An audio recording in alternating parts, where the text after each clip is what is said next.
Imagine walking through a train station and noticing a homeless man eating alone. You might feel some pity, maybe even consider giving him a few coins. But as you get closer, something seems wrong. He's eating rice with a side dish, except the side dish is red, blood with pieces of flesh mixed in. This is one of Indonesia's most infamous serial murder cases. The circumstances were so unusual that some have drawn comparisons to the Zodiac Killer. Today, we're talking about the robot Gedek case.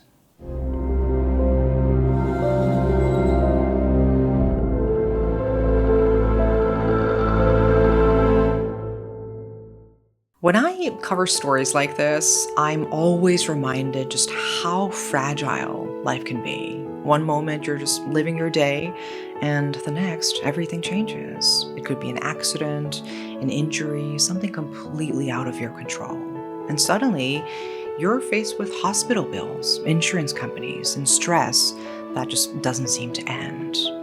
In the most challenging time of your life, you need someone who can help you. And most importantly, someone who can win for you. And for those of you living in the US, Morgan & Morgan might exactly do that. There's a reason every mystery has a victim waiting to be heard, just like there's a reason Morgan & Morgan is America's largest injury law firm, with over 1,000 attorneys and 100 offices across the country. For more than 35 years, they've been fighting for the people, helping over 500,000 clients recover more than $25 billion in compensation. If you've been hurt in an accident, at work, or because of someone else's negligence, Morgan & Morgan's team can handle everything for you. The calls, the legal paperwork, the back and forth with insurance companies, so you can just focus on healing. And their track record is hard to ignore. In Florida, one client was offered $350,000 by an insurer until Morgan & Morgan fought and won $12 million.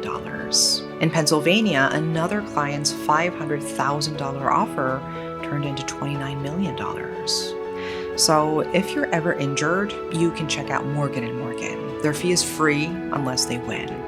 You can start your claim now by clicking the link in the description or by scanning the QR code on screen.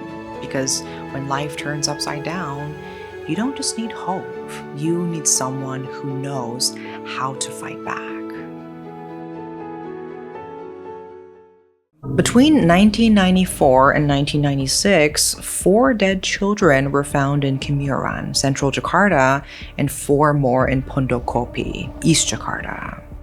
They weren't found together. They turned up one by one, each in a disturbing condition. Every one of the victims had been cut open at the abdomen and showed injuries to their anus.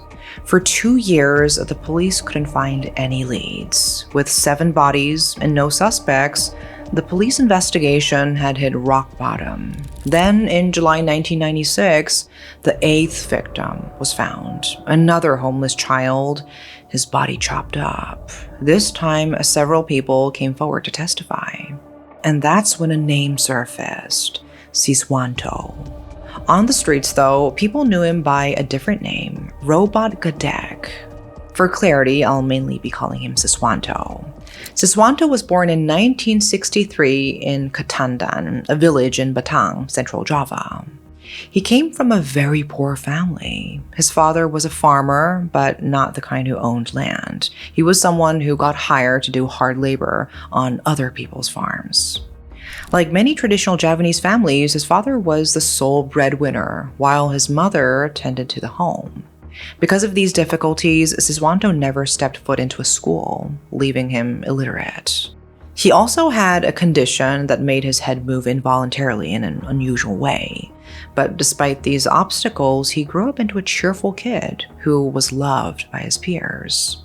He loved talking and smiling, greeting everyone he met on the road. He was kind to pretty much everyone, from the candy seller to the bully who always mocked him.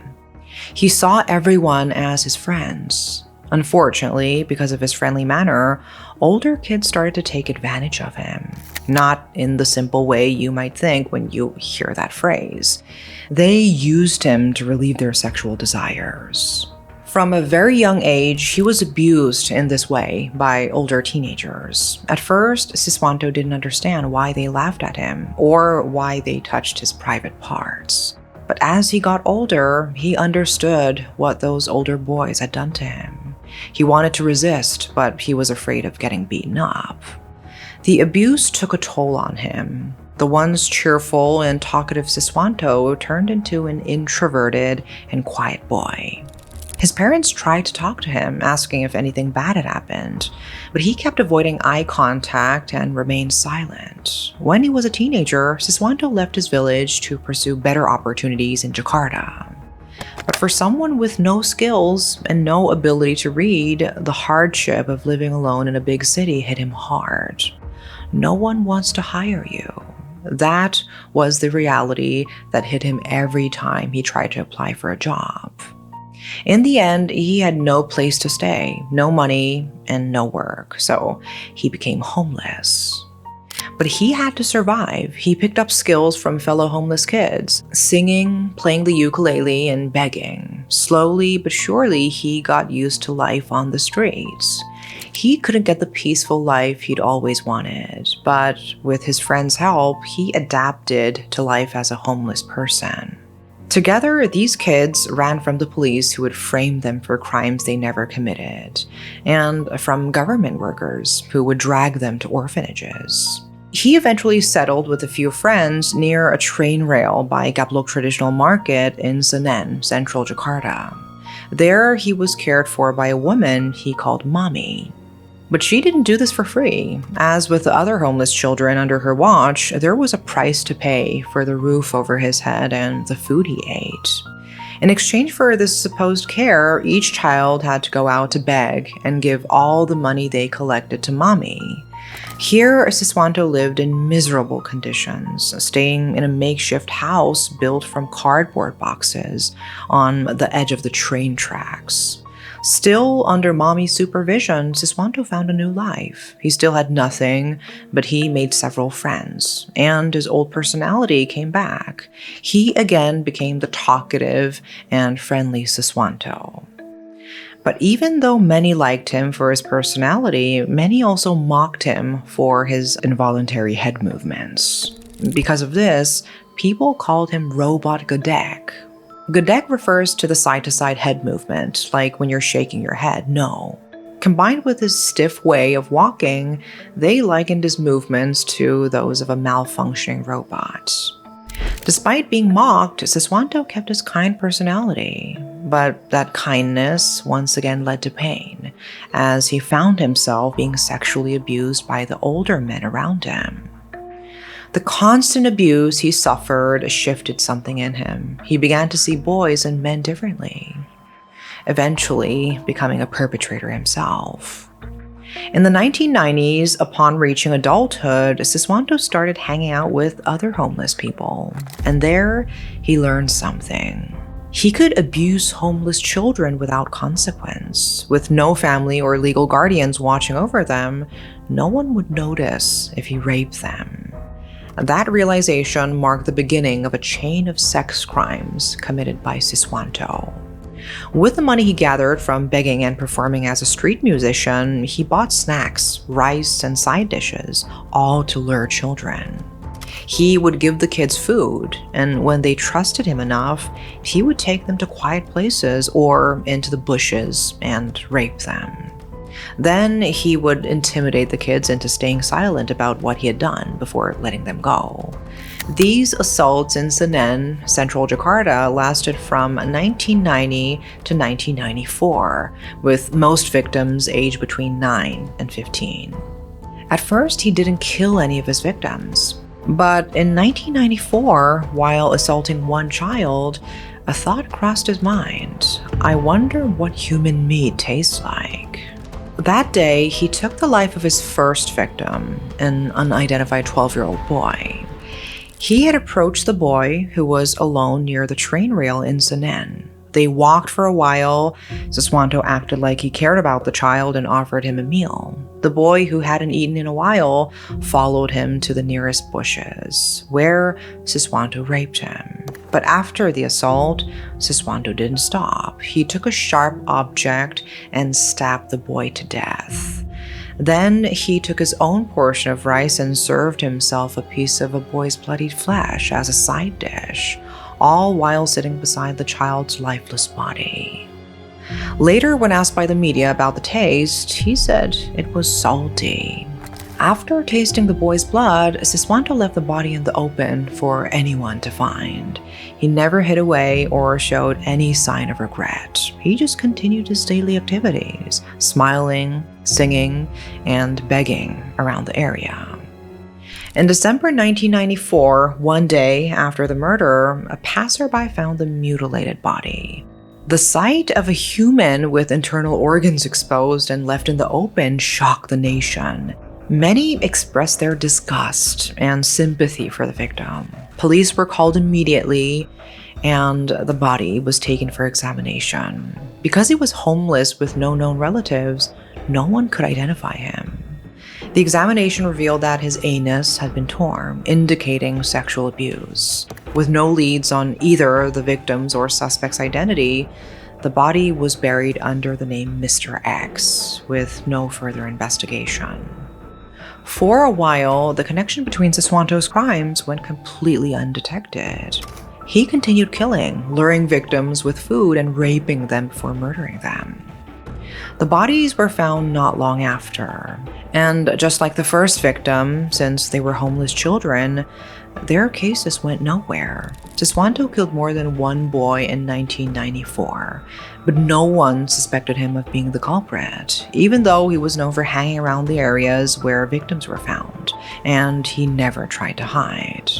The police initially thought the deaths were merely coincidental, but the more they examined the victims' data, the more similarities they noticed. All male minors, all found with their bodies cut open and trauma around the anus. All boys with no relatives who would care about their deaths.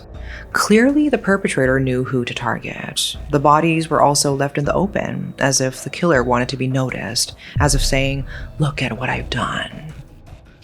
But no matter how many times police investigated the scenes, they came up with nothing. They began to suspect that the perpetrator was someone who knew exactly what they were doing, someone familiar with murder, someone with a purpose that motivated the killings. But who? In 1994, several victims were found dead, all without clothes and all showing signs of sexual abuse. Yet, when the police examined the bodies, they found nothing. No saliva, no sperm, no DNA of any kind. Because of this, when the news reached the public, some suspected the boys were victims of black magic. In Indonesia, even though most people practice Islam, belief in black magic and other traditional spiritual practices remains widespread. This case was no exception. Because of the bizarre circumstances, the condition of the bodies, and the complete lack of evidence left behind, people began to believe the killer might not be traceable because the perpetrator wasn't human at all. Though still technically human, Siswanto had developed a monstrous craving for the thrill of killing and the taste of human blood. In 1995, another boy was found dead behind some bushes in Pondokopi. And this crime scene was different from the others. While the previous victims had been found drenched in blood with their stomachs cut open, this body had been cut into several pieces. The police recovered a head, 2 legs, 2 arms, and a torso with the stomach sliced open. They assumed the killer had dismembered the body so that he could fit it all into a sack. This clue helped with the development of another theory, that the murderer intended to kidnap their victims. Maybe someone wealthy who picked victims up with a car, kidnapped them, raped them, and then killed them when they got bored. But if the boys had been kidnapped, there should have been signs of resistance or defensive wounds on their bodies. These victims had none. That meant they had likely gone willingly with the perpetrator or had been threatened into compliance. Maybe the perpetrator was someone they already knew, someone familiar, someone they trusted. Police began to believe the murderer was someone who existed within the victim's world, perhaps a fellow homeless person. They were getting closer to the truth, but they still had no suspects.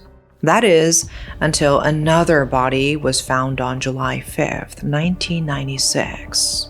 This victim was a boy named Kasikin, found in the same condition as the first six. But this time, there was a significant lead. Someone had seen Kasikin talking to a man before his death.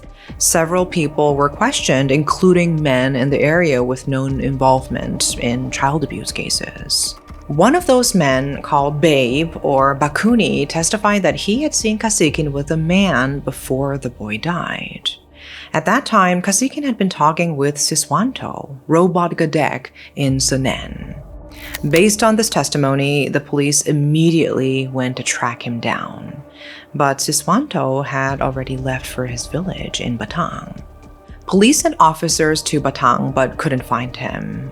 Undeterred, they continued the search, and eventually on July 27, 1996, they arrested Siswanto after finding him begging at Tagal train station. Looking at his appearance, the officers wondered if they'd really apprehended the right man. Siswanto didn't look capable of killing anyone. One of his legs was crooked. He was extremely thin and slightly hunched. His head kept moving involuntarily. He looked more like someone who needed help than a person capable of such horrific crimes. But just a few days after his arrest on August 6, 1996, he confessed to the killings. He stated that in Jakarta, Pekalongan, and Kroya, he had raped a total of 12 homeless boys and then murdered them. However, of the 12 he confessed to, only 8 bodies were ever found, including 2 victims named Rio and Wisnu, whose mutilated remains were discovered in the bushes near Kimyoran Airport. Police immediately returned to the crime scenes, with special attention given to where Kasikin's body had been found. And there, they found it. Siswanto's sperm, his fingerprints, and a box cutter he used to mutilate his victims were all found at the scene.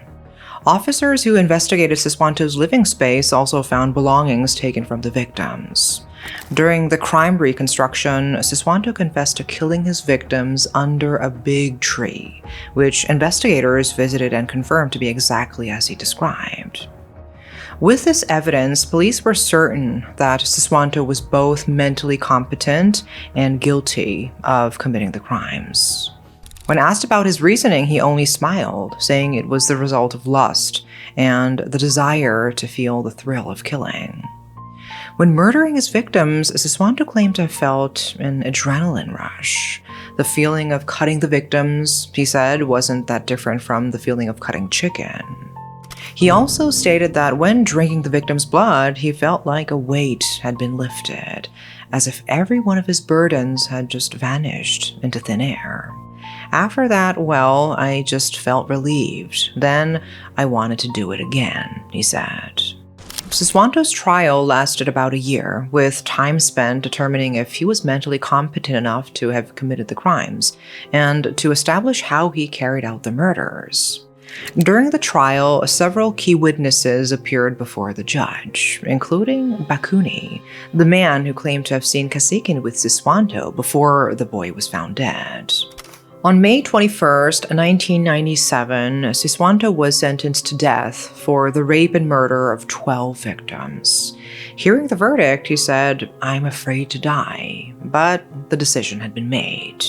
He was first held at Cipinang Prison in East Jakarta, before being transferred to Batu Prison on Nusa Kambangan Island, Cilacap, Central Java in 1999. For almost 10 years, he waited on death row. His days were spent gardening, growing eggplants, spinach, and peanuts on a small plot of land in front of his cell. He ate some of the vegetables and sold the rest to buy tobacco. On March 25th, 2007, a cellmate informed him that his execution was imminent. Susanto suffered a heart attack immediately after hearing the news.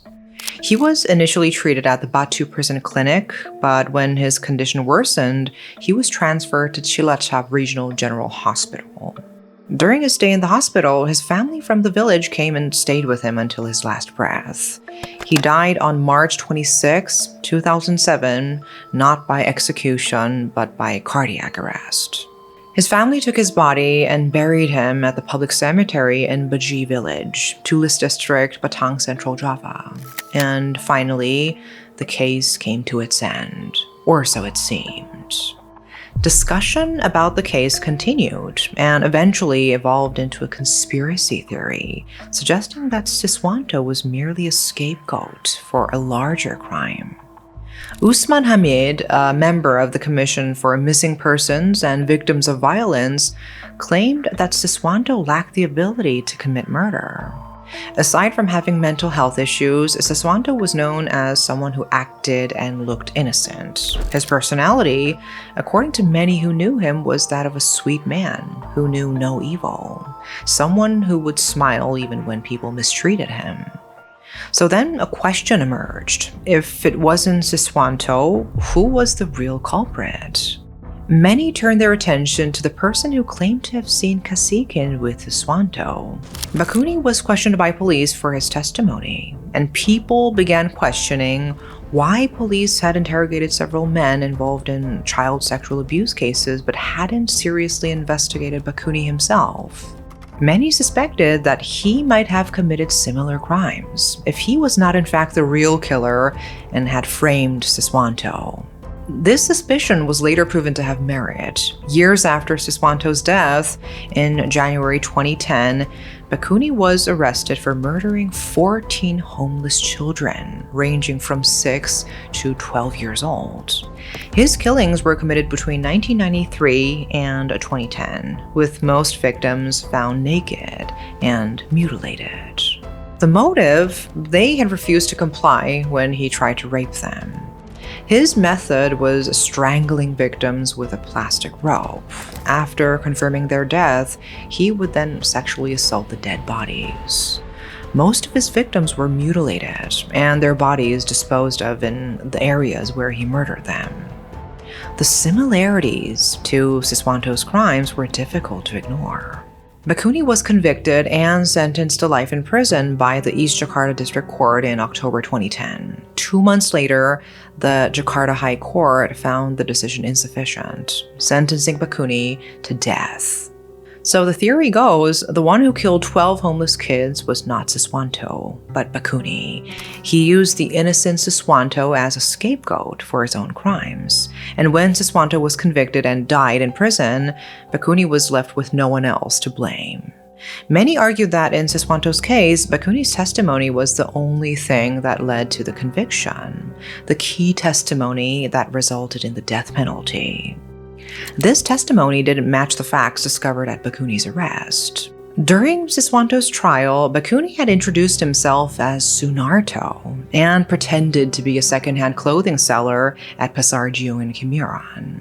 He claimed he saw Siswanto around Kemiran at 1 a.m. In reality, Bakuni was no clothing seller. He was a homeless person. And just like Siswanto, he had also suffered abuse during his childhood. The second argument came from Siswanto's lawyer, Febri Irmansyah, who maintained that robot Gedek suffered from mental health issues that made his confession unreliable. I am 100% sure Babe's face matches that of the witness in robot Gedek's case, Sunarto, alias Babe, Febri added. The third argument is that both Siswanto and Bakuni had a victim with the same name, a boy called Rio. But all of these claims were denied by Bakuni's lawyer, Rangga Recusar, who argued that Bakuni only knew Siswanto as a fellow homeless person and beggar. He also claimed that Bakuni was never a witness in Siswanto's case, that it was a different person nicknamed Babe, emphasizing that the moniker is common among older men who shelter street children. This claim was backed by Boy Rafli Amar, head of public relations for the Metro Jaya police, who insisted that Siswanto and Babe had no connection and that Siswanto's case had been solved as a result of a careful and thorough investigation. Don't link Robot Gedek's case to Babe's. Robot Gedek's case ended a long time ago, he said. Edward Shapernong, who had served as head of the criminal investigation unit of the Central Jakarta Police during the original case, also stood by Siswanto's conviction. He cited the evidence, the DNA, the fingerprints, and the victim's belongings found in Siswanto's possession, and maintained that proper procedures had been followed. Robot Gedek was 100% the perpetrator, he stated. Despite conflicted public opinion and questions about how another serial killer's testimony had become key evidence, the case was officially closed when Siswanto received his death sentence. The Robot Gedek case has been covered in several books, including Indonesia X-Files by forensic expert Dr. Abdul Munim Idris in 2013, and Kisah Hor Robot Gedek Si Pemburu Anak-Anak in 2019. Many have come to believe the conspiracy theory, though definitive proof remains elusive. To this day, Siswanto is remembered as Robot Gedek, the serial killer who preyed on Jakarta's street children. So, what do you think about this case? Do you believe Siswanto was really responsible for the crimes? Or do you think he was framed? But whether he acted alone or whether Bakuni played a larger role than anyone realized, one thing is certain. 8 boys died, and they were vulnerable long before they ever crossed paths with their killer. They had no families to report them missing, no one to demand answers. Most of them were buried without names. They lived on the margins, and they died there too. Whatever the truth is about who killed them, that part doesn't change. May they finally rest in peace. That is all for today. Thanks for watching.